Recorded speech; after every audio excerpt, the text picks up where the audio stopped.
Ryan Day.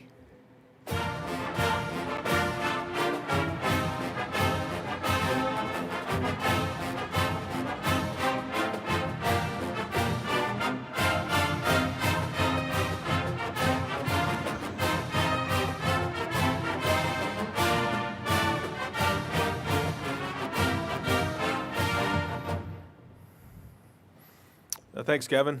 Great to be here. Very excited to do Big Ten Media Day here in Lucas Oil. We love Indianapolis, and we have three players here today. Very excited to have these guys here. Thayer Munford, who's getting his degree this summer. Came back. Had an opportunity to go to the NFL. Came back. It's meant a lot to us. He's done a great job in the offseason.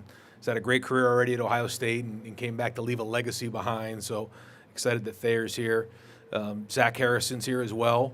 Zach's had an unbelievable offseason, a psychology major, and about to have a great season for us. And Jeremy Ruckert is here in place of Chris Olave. Chris is getting his second vaccine shot here this weekend, and so we decided to have him stay back in Columbus. But Jeremy's here in his place. He's also getting his degree this summer, and Jeremy decided to come back as well. Had an opportunity to go into the NFL draft, and did some great things for us last year. Had some big catches for us, and excited to see what he does for us this season. We're really excited to get back to normal here. Spring was very, very important for our team. We have counted 45 guys on our team that are in their first or second year, and they missed over 1,000 snaps last year. They missed 6 games and didn't have a spring practice the year before. So because of that, fundamentals is something that we spent a long time working on this spring, a really heavy emphasis. And then as we headed into the summer, it's been an unbelievable opportunity for our team, the men of our team physically, but also in accountability. And that's where Mick Marotti and his staff do a great job. And really for the players to find their own chemistry has been really good this summer. But as we head into preseason camp, this is something that is going to be very, very important for us because we start right away. And I think the easy thing to do is coming off of last year is to focus on, what happened in the game at the end of the year. How do we get back to the national championship game? But more importantly this year, it's going to be how do we win that first game at Minnesota with a young team. We're going to have a young quarterback. And, we have to start the season really strong. So this preseason is going to be very, very important to us. We have to, really come out of the gates strong and harden ourselves as we head into the first game. So looking forward to that, and it's going to be a long way all the way to the end of the season. So we get started here in a couple weeks, and with that, I'll take any questions. Thank you, Coach. We'll start here with Bill. Just raise your hand, Bill, so she can see it. Thank you. Hi, Ryan. You're no stranger to this stadium, and as you know, the College Football Playoff Championship game is here. I know you're looking one day at a time and not at January, but what do you have to do? How does your team have to develop to get to this point, and how good do you feel about your team right now? I feel good about the team. I feel good that we have some veteran groups, but I think that there's also some inexperience in some areas, and so it sounds like coach talk, but in order to get back here, which it's been tremendous for us to get here, is we have to figure out a way to win the first game. Otherwise, it doesn't matter. And how is that going to happen? It happens with an unbelievable preseason and staying in the moment. And that's been our mantra there at Ohio State for a long time, is to stay in the moment, not get too worried about what happened yesterday, not get too far out in front of you in terms of worrying about, playing in championship games. You got to do a great job of maximizing the day. And if we can just stay on that focus, we're going to have a chance to play in some championship games. But yeah, when you look at the youth that we have at linebacker, you look at our youth at quarterback, that's something that we got to make sure we're doing a great job of addressing. But we also have really good players around them. We have really good depth on defense, the D-line. Our secondary has more depth now than it's had in a while. And then on offense, I feel like we have pretty good depth at all the other positions. We'll go to your right, Matt. Hi, Coach. Matt Kennedy, Minnesota Daily. How do you guys on defense with such a young squad plan on trying to stop Minnesota's experienced run game in the first week with 5 Gopher offensive linemen returning and a great running back in Mo Ibrahim? Yeah, I think when you look at Minnesota, they have one of the most experienced and veteran teams there is in the country. So it's going to be a major challenge for us going on the road. We haven't played in front of fans in a long time, so it is a huge challenge. The good news is we're not that young up front. We do have really good depth in the D-line. A lot of guys coming back: Haskell Garrett, Zach Harrison, Tyreek Smith, Antoine Jackson, Teron Vincent. And, so we're as deep as we've been in the D-line. That's good. We're young at linebacker. But it was good to see some of the younger guys play well in the playoffs last year. When you look at what Lathan Ransom did at safety and Josh Proctor did for us, Seven Banks had some really good games for us last year as well. And so, although we're young, we do have more depth there. And so, like you said, it's going to be a challenge. So that's why this preseason is going to be a really hard preseason for us. Stay in the same section. Jay Stevens, Locked On Podcast Network. How did the abnormal way to prepare for last season help you alter and improve the preparation for this season? Well, one of the things we missed was routine. In a routine game, I think coaches, players, the whole program strives on routine, and getting back into that routine is what we missed desperately. So I think it's more of that. Is just I don't think we all really appreciated how much we missed the routine until it was gone, and every week it was something new. And we're kind of tired of living day to day that way and not knowing at least what the routine is going to be on a weekly basis. So getting back into a normal game week where you have your Sunday, Monday, Tuesday, Wednesday, all the way up into the game is something that we're really looking forward to. And I think it's more of that than anything else. To your left, 10 o'clock. To your left. Nathan Baird, Cleveland.com. Obviously, last season was pretty disrupted by the COVID situation for Ohio State. And you mentioned Chris getting his vaccination this weekend. Just curious, what kind of advice or approach are you taking with the vaccinations, and where do things stand with the team right now? Yeah, I mean, the majority of our team is vaccinated. It's one of those things where I think you really have to take a look at, there's certain risks. There's certain risks with everything. I think there's risks with the virus. There's risks with the vaccine. There's risks with testing positive. There's risks with, contact tracing, not being able to play. And we've left that up to the players, and we try to do everything we can to educate them with our medical people, sports medicine. But I feel like we're in a pretty good place. I think, the majority of our guys have been vaccinated, and a few more are continuing to get vaccinated. And I know it's, something that's unique to each guy, and we've kind of left it up to them. Want to keep rolling up front with 24/7? Hey, Ryan, Dave Biddle from 24/7 Sports. I want to ask you about the interior of your offensive line. Do you expect some good position battles there in camp? And specifically, who do you think is going to be your starting center? Yeah, so in the D-line, we roll the guys. Larry's done a great job of that over the years. O-line. Okay, yeah, O-line. Yeah, interior offensive line.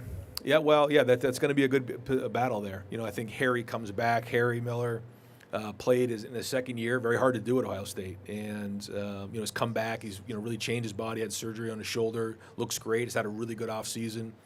Paris Johnson is moved in from tackle and done a really good job, embraced that role. Really proud of the way he's embraced that role. This is one of the top defensive linemen in the entire country, decides he wants to play guard right now, which ultimately is going to really help him in his versatility and his value down the road. But then you also have guys like Luke Whippler is in there, Matt Jones, Josh Fryer, Enoch Viamahe. The good news is, like you said, we have a few guys in there, and if they all deserve to play, we will roll those guys. And so, some of those guys had to play. In the Michigan State game, when we lost all those guys, some guys had to step up in a big way and did. So, some of them did play, like Harry didn't play in the spring. So, we'll have to, once we get them all in there, we'll have to figure that part of it out. But even at tackle, DeJuan Jones did some really good things for us as well, and Nick's coming off of a little bit of an injury there. So, there's some good versatility that we have. We got to find the best five and go from there. All the way on your left. Ryan, Tim May, Lettermen Row. I was just wondering, you saw where Nick Saban said that Bryce Young is probably going to be upwards of $1 million in endorsements, et cetera, with the same image and likeness. I'm just wondering, are you costing one of your three guys money now, delaying naming him the starter, and where are you in that process? And what would the starting quarterback at Ohio State be worth, you think, on the open market? There was a lot of talk about projections last year, coming off of last year with what Justin, had the opportunity to make, and certainly those were big numbers, but it didn't happen. So we'll see when it all does come to fruition. I think that stuff will happen naturally, and I think the focus for all those guys just has to be, development. And if they're worried about starting, if they're worried about money, then they're worried about the wrong things. Those things happen and they'll come naturally. But I do think that we need to consider down the road, somewhere along the line, maybe it's a year from now, figuring out how we spread some of that money out. Because certainly the quarterback at Ohio State is going to have unbelievable opportunity. The wide receiver, the running back, there's going to be certain positions when you combine the brand of Ohio State, you combine the brand of Ohio State football, you combine the city of Columbus with our social media presence, it's like the perfect alignment. And so the opportunity for our guys is going to be unlike anywhere else in the country. However, how do we find ways to make sure we disseminate that throughout the team? Because, there's a lot of guys out there who are also playing football. There's guys who are blocking for the quarterback. There's guys who are covering the wide receivers. And while it's tricky and I don't really have quite the answer, I know that there's got to be some sort of formula down the road that we can consider. We'll keep moving to your right. Hey, good morning, Coach. Mike Moore with On the Move with Sports Kells. And let's just say for the past 10 years, man, your success at Ohio State has been unbelievable. So with getting these top-tier recruits from high school, bring them to the next level, still having the same success, how do you go about in the locker room and on the field keeping these kids hungry and humble and kind of managing egos at the same time and keeping that winning culture? I think it starts with recruiting the right people. And I think recruiting in an honest manner where you tell them exactly the way it's going to be when they get here is very, very important. I think that if you recruit them a certain way, but then when they get here it changes, that's when you can foster hard feelings. We tell them that there's nothing guaranteed. You're going to compete at the highest level. If you can make it Ohio State, you can make it anywhere. And guys who are highly competitive, that's what they want. They want it hard. I've talked to some of our freshmen who got in here just recently in the last couple months, and I ask them how they like the program, how do they like the strength and conditioning in the summer program. They go, it's hard, but that's why we came here. And that's what we tell them in recruiting. And if that's what they want and that's what they want to embrace, then they come here. For somebody who wants to just, hey, you're going to get on the field and play right away, this isn't the place for you. Now, for a lot of guys, they do play early. You're going to see a lot of our guys play as freshmen this year, but that's because they earned it. And I think if we recruit those type of people and those type of families, we'll continue to build this competitive environment. We'll move next door. Hey, Coach. J.L. Curvin, Indy Star. You just talked about how you're recruiting and how much that plays a big role in the youth of your team. But as you look through camp, what are those signs of maturity that you're looking for to sort of show you that you're on the right track? Yeah, that's a great question. I talked to our leadership council this week, and we talked about just random acts of leadership where in order to be a leader, you have to have different styles. And one of the styles that's the hardest for our generation is that one where you have to get in someone's face and challenge them. And so we try to create those type of conflict environments in practice, in workouts. Mick Marotti's the best in the business at it. And when guys can step up and speak out and have a voice in front of the team with leadership, and the first time it happens isn't when you're down by a score at halftime in front of the locker room where we have to rally the troops together. It happens in practice. It happens in workouts. And when we see those type of things, that's when we know we're taking the next step in terms of maturity because, there's the last few times we've been in the stadium right here, we've been down at halftime. And we had to come out in the second half and play really, really well. And the reason that happened was because of the leadership of our team. In the middle with Belt.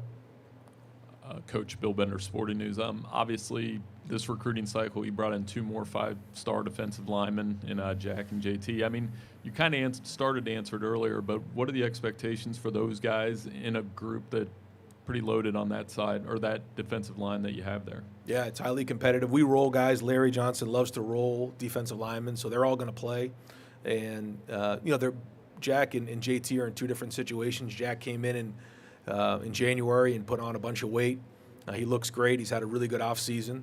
JT just got there, and so, it's going to be a little bit of a different lead into the season for him, but it's a long way to January. And so both of them are going to play, and hopefully they play a lot. We'll move over to your right. Coach, Jim Dominic, WMTR, Archbold, Ohio. What's the difficulty in a program such as ours, yours, with the transfer rule changing where kids can leave immediately, particularly with the great numbers of top athletes that Ohio State recruits? Do you have some difficulty? Do you have some idea of some difficulty with that? Some kids have already left. Yeah, it's inevitable that guys are going to leave. However, I think that when you recruit the right type of people, when you recruit in a transparent manner and you're as honest as you can possibly be, then that's the best way to manage it. And I think that when you bring in great people who understand what it is, that there's going to be good days, there's going to be bad days. And one of the things I tell recruits when they sit on my couch is, it isn't always going to be great. You're going to wake up one day and ask yourself, why the heck did I come to Ohio State? I hate football. I said, how's that for recruiting? But that's the truth. And if they understand that coming in, that there's going to be bad days, there's going to be hard days, but if you choose Ohio State for the right reasons, then you'll see it through to the end of your graduation. However, there's going to be other situations. Joe Burrow is a great example of that. Joe got his degree from Ohio State. Dwayne ended up being the quarterback. He went on and had an unbelievable career and still does today. So it's changed the landscape of college football, but I think what it's really forced all recruits to do, or all college coaches to do, is recruit in a transparent manner so that they're straightforward and tell them exactly what they're going to get when they get there. It's not always perfect, but that's our philosophy. And we'll close here with Ryan. Coach Ryan Saline from Greater Than the Game. With what Haskell Garrett went through last off season, what impact did that have on the team and his leadership, moving forward? Very unique situation what Haskell went through. I think it makes you realize, and I think it made him realize that in one day your whole life can change forever. And to see the way he's responded, very proud of him, proud of the way he played last season, and hopefully he can now even take the next step. But what a great story of somebody that had almost all of it taken away, but then turned that leaf over and had a great season, and hopefully he'll have another one this year. Coach Day, wishing you a spectacular season. Thank you. Thanks, guys. So we'll close with a couple of reminders. Lunch is available until 2 p.m. in Exhibit Hall 1, and interviews will resume at 1:15 p.m. at the stages behind you. And I just wanted to say thank you once again to all the new people that I've had a chance to meet this week and in the weeks leading up to our media days. And I wanted to express on behalf of the Big Ten Conference our sincere appreciation for all